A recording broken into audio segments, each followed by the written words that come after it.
Masayang araw mga ka-PL, pero nakakalungkot po na balita mga kababayan. Akala ko po chismis lang. Akala ko po gawa-gawang istorya lang ng mga kapwa natin DDS, mga kababayan, na ang Pilipinas di umano ngayon ay chinichismis ng iba't ibang lahi, ng iba't ibang bansa, mga kababayan. Pinag-uusapan po ang Pilipinas, lalong-lalo na ang administrasyon ni Marcos, mga kababayan, dahil po sa napakalalang korupsyon. Tayo po ang ginagawang pulutan ngayon ng iba't ibang bansa, mga kababayan.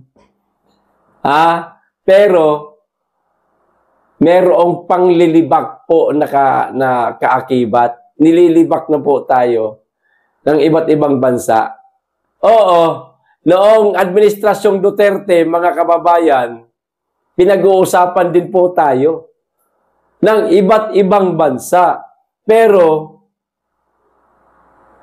ang sarap po maging Pilipino ng panahon ni dating Pangulong Rodrigo Duterte, mga kababayan. Kayang-kaya nating ipagmayabang na tayo ay Pilipino dahil sa isang namuno sa ating bansa na mayroong tapang at malasakit at higit sa lahat. Totoo, ang ginagawang pagserbisyo, mga kababayan, para sa ating bayan at sa ating mga kababayan. Pero ngayon, napakasama, napakasakit maging Pilipino, mga kababayan. Pinagchichismisan na po tayo ng iba't ibang bansa yung Pilipinas ngayon, grabe ang korupsyon. Sa administrasyong Marcos, napakalala ang korupsyon, sabi ng mga iba't ibang bansa, mga kababayan, at ang masaklap pa, okay lang sana kung yung mga foreigner lang na mga pumupunta sa ating bansa o yung amo ng ating mga kababayang OFW ang nanlilibak sa atin, hindi po. Mismong mga mainstream media po sa iba't ibang bansa, mga kababayan, ibinabalita po ang Pilipinas na napakalala po ang korupsyon sa administrasyong Marcos po. Ang grabe mga kababayan, ang achievement ni Marcos, abot hanggang ibang bansa. Ama at anak walang pinagkaiba, parehas kawatan. Antindi, mga kababayan. Panibagong Guinness World Record na naman ito. Talagang sinusundan ni Marcos ang yapak ng kanyang ama na naitala sa Guinness World Record na pinaka matinding presidente pagdating sa kawat. Di ba, mga kababayan? Kaya hindi ginagawa ni Marcos. Ito po yung video. Panoorin po natin, mga kababayan, kung paano po tayo nilibak ng iba't ibang bansa ng kanilang mga mainstream media. Ibinabalita po sa kanilang mga kababayan ng Pilipinas. Grabe ang korupsyon. Di kagaya ni Duterte. Nabawasan ang korupsyon. Hindi man natin sinasabing 100% na nawala ang korupsyon sa panahong Duterte, pero mga kababayan, lumipis talaga.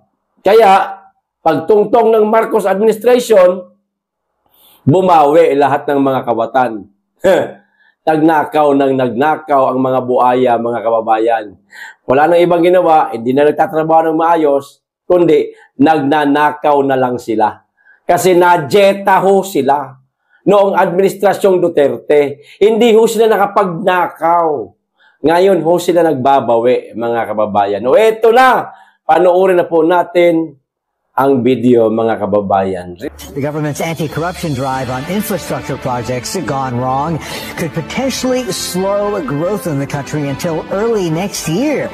CNBC Southeast Asia reporter JP Ong is going to help us do a deeper dive into this. Good morning. Good morning, Maureen. We've talked about this a few times actually in the last couple of weeks. This flood control scandal that exposed corruption in the Philippines that might actually cause more budget underspending in this country. Now, it's important to note why this is important, because when you take a look at the first half, if you look at the rough calculations about the budget of the Philippines, or government expenditure, is about 17% of the entire country's GDP, give or take. That's based on the first 6 months of this year. So if you start to see budget spending or underspending from the government because of more scrutiny with regards to with these disbursements, it might actually lead to slower growth for a country that is regarded as the second fastest growing in Southeast Asia. Now, we also have to note that a lot of this came from the budget, actually, where there are a lot of appropriations and insertions actually that were brought into the budget that resulted in some of these leakages. According to the Department of Finance, about $2 billion worth of flood control projects might have been pilfered. In fact, about 40 of the hundreds of these flood control projects were deemed to be ghost, either unfinished, made subpar, or not made at all. And a lot of this going to the coffers of many contractors and politicians who might have benefited instead of the people who were supposed to benefit from these. Now, the story is coming in about a corruption scandal over flood control projects is fueling anger across the Philippines, where billions in public funds have vanished while floods devastate communities. Social media is ablaze with anger aimed at lawmakers, contractors, and their so-called Nepo babies, children of elite, flaunting lavish lifestyle funded by taxpayers' money. With a massive anti-corruption protest set for this week, President Marcos Jr. is promising to tackle the crisis, but public trust is at breaking point. The Philippines, one of the world's most typhoon-prone nations, faces worsening floods that turn street into rivers and displace families monthly. Since 2022, the government has spent roughly $9.5 billion on over 9,850 flood control projects meant to protect millions. But a shocking audit uncovered ghost project structures listed as complete on paper but never built. Now, Japan is closely watching the Philippines' flood control corruption scandal. A Japanese embassy official says no Japanese funding infrastructure projects have been linked to the allegations. Japan remains the country's largest official development assistance donor, supporting major projects like the Metro subway. President Ferdinand Marcos Jr. earlier revealed that some funds intended as the Philippine government's counterpart for ODA project were allegedly diverted to budget.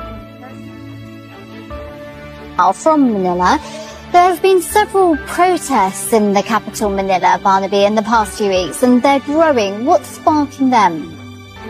Since President Ferdinand Marcos Jr. took office in 2022, and this corruption scheme allegedly dates back more than 20 years. So in peso terms, we're talking trillions, an insane amount of money. In congressional hearings, construction firms have testified that budgets for each project, most of them actually go to kickbacks, around 70%, and divided among politicians, construction firms, and officials of the Public Works Department. And then around a quarter goes to actual construction. But worse, there are projects that are on paper already complete, but when visited, they're non-existent. And this has been proven by site visits by the president himself.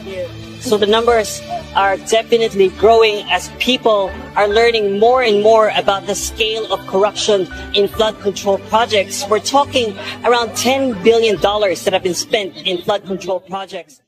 Oh, kita nyo na, mga kababayan?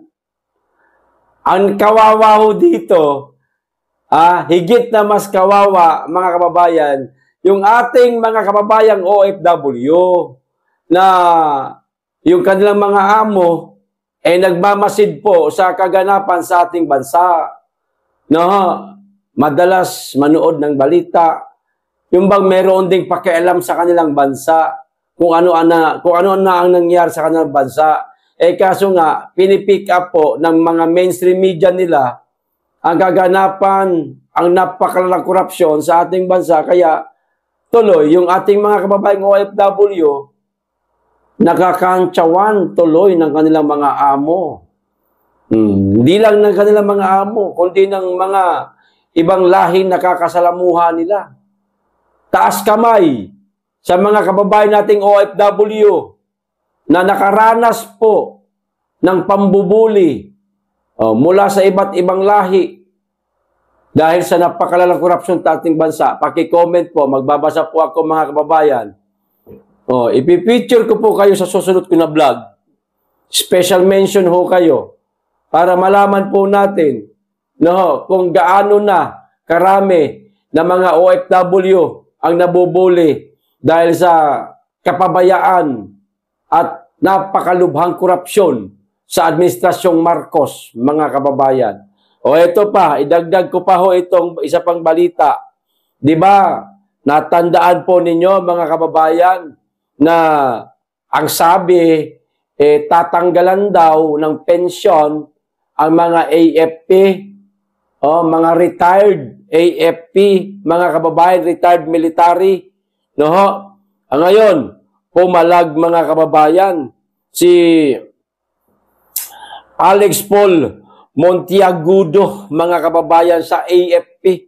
Pinalagan niya po, mga kababayan, ang AFP, mga kababayan, dahil dito sa maaaring pagtanggal ng pensyon dito sa mga retiradong sundalo na nagsasalita lang naman kung ano yung kanilang mga hinanaing reklamo sa kasalukuyang administrasyon. Di bagay tama lang naman yon na magreklamo tayo, mga kababayan, lalo na yung mga AFP, mga kababayan, bakit masabihin nating mga retired military na lang yan sila,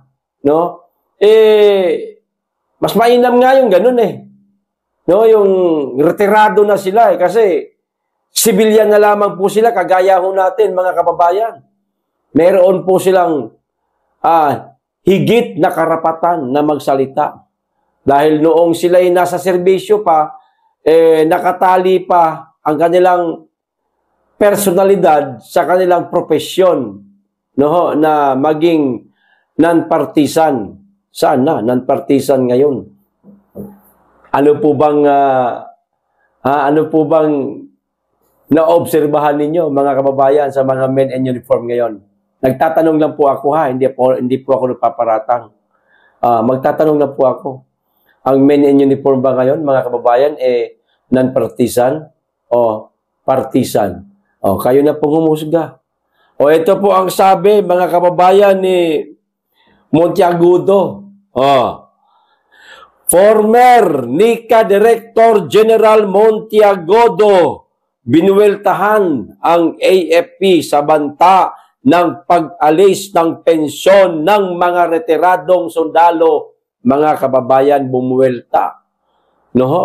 Si Monteagudo, pumalag ang dating Director General ng National Intelligence Coordinating Agency o NICA na si Alex Paul Monteagudo laban sa pahayag ni Philippine Navy spokesperson Rear Admiral Roy Vincent Trinidad na nagsabing dapat may pananagutan ang mga retiradong opisyal na tumanggap o tumatanggap ng pensyon mula sa gobyerno. Ayan, ang sabi ni Rear Admiral Roy Vincent, mga kababayan. Dapat meron kayong pananagutan kasi tumatanggap kayo ng pensyon mula sa gobyerno. Anong pinagkaiba ng mga guro na tumatanggap din ng pensyon na mula sa kaban ng bayan? Diba? Mula sa gobyerno. Diba? Na ngayon nagsasalita na rin itong mga retiradong guro. Hindi lang isa, napakarami na.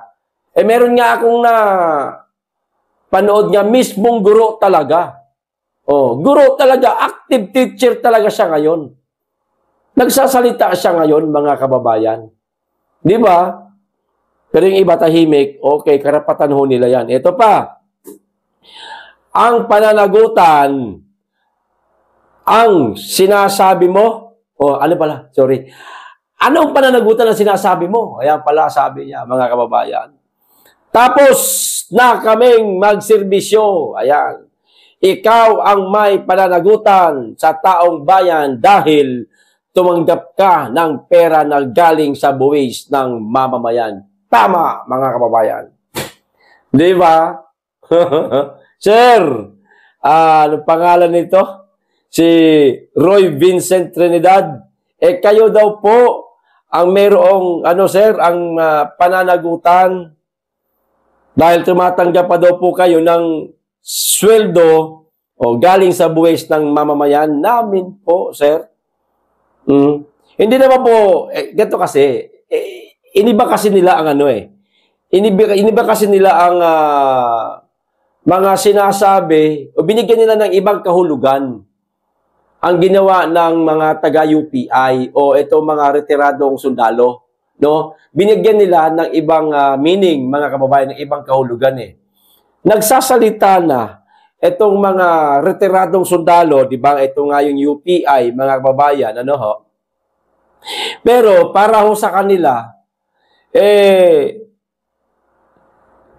ano daw ito, mga kababayan, nanghihikayat daw ito na mag-withdraw na kayo ng suporta. Active military o active men in uniform. Ayan. Mag-withdraw na kayo ng suporta sa presidente. Wala. Ako, nakasubaybayan ko po, mga kababayan, yung, alam nyo naman siguro, di ba? Yung rally ng UPI, nag-cover din po tayo. Pero wala akong matandaan na sinasabi nitong mga retiradong general o mga retiradong sundalo na nangihikayat silang mag-withdraw ng suporta. Ito mga active personnel ngayon sa kasalukuyang administrasyon, wala. Kung daw nagkakamali, ang narinig ko lang mula dito sa mga retiradong sundalo, magsalita naman sila, maglabas sila ng kanilang pahayag o na sila ay nadidismaya dahil dito sa napakalalang korupsyon sa ating bansa. Ganun lang naman sana kasimple. Yun lang po ang naintindihan ko. Yes po, yun lang po ang naintindihan ko na, di ba? Kayong mga men in uniform, mga active personnel, magsalita naman po kayo.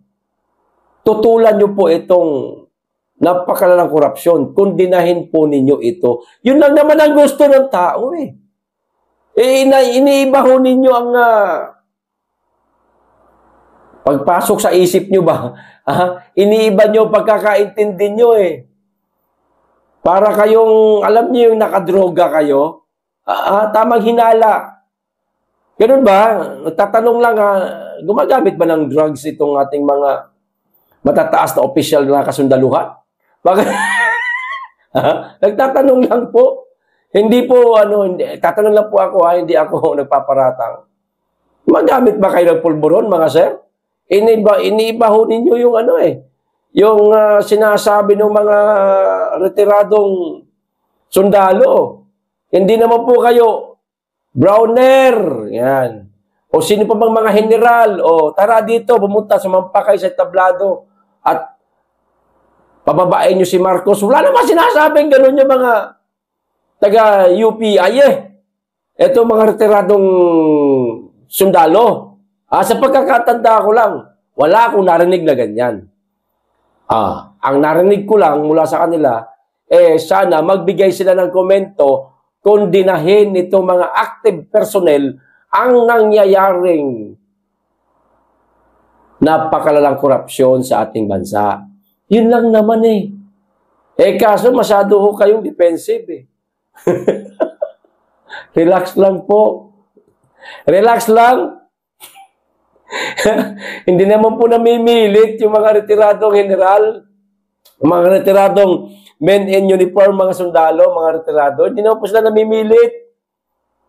Kung dinahin nyo man lang sana, yun lang man sana ang gusto nila At least ba, nagsalita na ang men in uniform. Man lang, sana. Kaso wala Meron ba? Ito, kayo tatanungin ko mga kababayan. Meron ba kayong narinig na kinundina ng sandatahang lakas. Ito napakalalang korupsyon sa ating bansa. Ako, wala akong matandaan. Kasi lagi ako nakasubaybay sa kanila, mga kabayan. Nakasubaybay ako kasi matutuwa ako. Kapag nalaman ko na naglabas sila ng kanilang pahayag na kinukundina nila ang napakalalang korupsyon sa ating bansa. Kaso wala po ako napansin. O kung meron man, pasensya na. Pero sa pagkakatanda ko, wala talaga. Di ba? Magsalita man lang sana, kundinahin man lang sana ng sandatahang lakas ng kasundaluhan, lalo na itong mga general, no? Ang napakalalang korupsyon sa ating bansa, malaking puntos na po yan para magkaroon ng takot itong mga kawatan ng mga elected official na wag nang gagawin o wag na silang magnakaw sa kaban ng bayan. Malaking puntos na ho sana yan. Kaso tahimik eh. Yun nga eh. Tahimik kasi. Di ba? Tahimik, hindi. Tahimik. Yun yun. Iniiba niyo pagkakaintindi. O ito pa. Dagdag pa ng dating Nika Chip tungkulin ng mga opisyal ng AFP na ipagtanggol ang karapatan at katarungan ng taong bayan. Hindi pagtakpan ang mga magnanakaw. Sarap niyong murahin. Pag tayong mainis, kaaga-aga. Relax lang, Phil. Huwag kang ma-high blood. Pero ang sarap niyong murahin, mga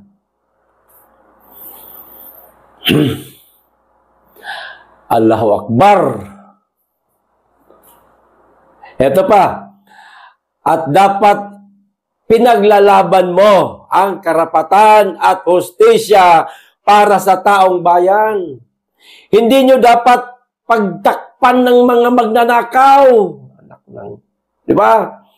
Ang pahayag ni Montiagudo ay reaksyon sa pahayag ng AFP na pinag-aaralan umano ang posibilidad na alisan ng pensyon ang mga retiradong opisyal na nagbibigay ng mga pahayag na itinuturing na mapanira o nagsusulsol ng sedisyon laban sa gobyerno. Ganito lang, kasimple yan. General Browner, sa lahat mga general, sa lahat ng mga active personnel, ganito lang yan, sir. Ipagpalagay natin, sige, total yan na lumalabas sa balita eh. Nanunulsol daw itong mga retiradong sundalo sa mga active personnel, okay? Ipagpalagay natin na totoo na nanunulsol sila sa mga active personnel, active na mga sundalo. Pagpalagay natin totoo. Uto-uto ba kayo?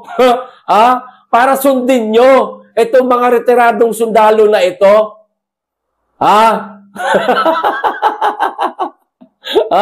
Magpapauto kayo sa mga retiradong sundalong ito?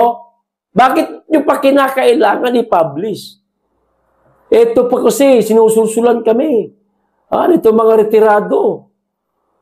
Sinusulsulan kami na mag-aklas daw kami, mag-withdraw daw kami ng suporta sa'yo, Mr. President. O yung bangag ni Presidente, sige, pag-aralan natin yan, tanggalin natin ang pensyon. Di ba, mga kababayan? Ganyan kayo katanga para sundin nyo itong mga retiradong sundalo samantalang kayo itong active. Kahit pa sinusulsulan kayo, nasa inyo pa rin ang desisyon, mga sir. Parang nagsisip-sip lang kayo eh. Parang nagpapalapad lang kayo ng papel, nagpapapogi lang kayo sa presidente. Mr. President, meron pong mga retiradong sundalo na lumapit po sa amin, sinusulsulan po kami. Pinag-withdraw na po kami ng suporta sa inyo. Parang bata lang, subongero. Di ba? Ano ka, grade 6? General ka po. Hindi po kayo grade 6 student. General po kayo. General, makisig, matapang, buo ang prinsipyo. Tapos sasabihin nyo, sinususulan kayo. Di ba mga kababayan? Palagay ko, hindi naman nanunulsul to mga retiradong general na ito eh. Mga kababayan, hindi sila nanunulsul. Ang gusto lang nila, magsalita naman kayo. Kundinahin naman ninyo. Kundinahin ninyo. Itong mga kawatan na mga opisyal ng gobyerno, mga elected official, yun lang naman sana eh. Kabaro ninyo si Marines Gutesa, siya ang siya ang saksi eh. Alam niya ganap eh. Experience niya eh. Hindi niyo pinaniniwalaan yon? Di ba?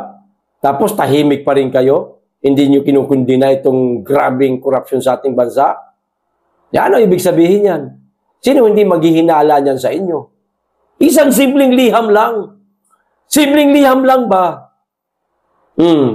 Ang AFP ay kinukundina itong napakalalang korupsyon sa ating bansa. Yung ganun lang mga kababayan, di ba? Sana, simple lang naman yun eh.